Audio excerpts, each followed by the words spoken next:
وابني مصاب. القطر الاول النور قطع، التكييف فصل. بعدها بشوية القطر مشي طلع برا المحطة. بعديها بشوية وقف خالص، بعديها رجع تاني دخل المحطة تاني. بقينا عمالين نقول ازاي القطر يرجع يمشي ويرجع تاني.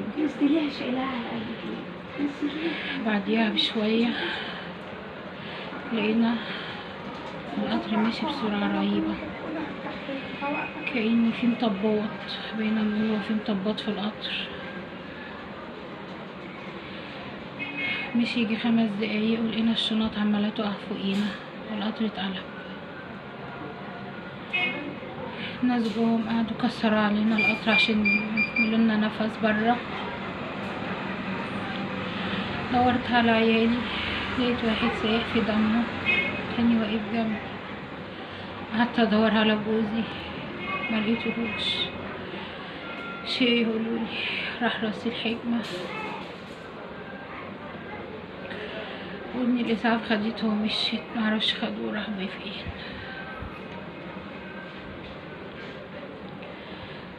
بطالب بحقه، انا عايزه حقه. اول ما القطر حصل له كده انتوا عملتوا ايه؟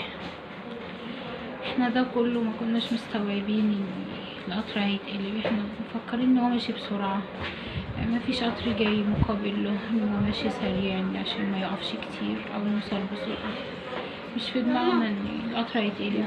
برضه في نفس الوقت حتى لو في دماغنا هل هو احنا هننط من القطر وهو ماشي؟ برضه مثل كانت حالات برضه.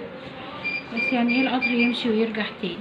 يعني يتحرك ويرجع لورا تاني، يعني ازاي؟ مش فاهمين. احكي لي عن اللحظات الصعبة اللي انتوا عشتوها. احنا طلعت برا طبعا هدومنا متبهدلة. ناس البدو جم كسروا علينا عشان يفتحوا لنا منفس، لو يشدونا يخرجونا. واحدة قاعدة مش قادرة تتكلم، كل اللي قالته انا حاسة ان رجلي اتقطعت. نشربها في مية قعدت تتشاهد والاخر ماتت وهي مكانها يا عيني. امها يا عيني عمالة تدور عليها وتصوت، شدوها طلعوها برا عشان ما تشوفهاش.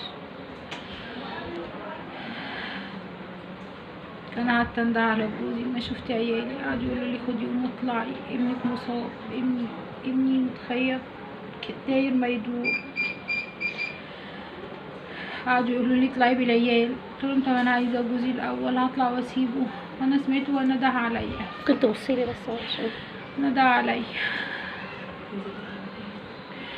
بعديها بشويه لقيته بيقول يا ايه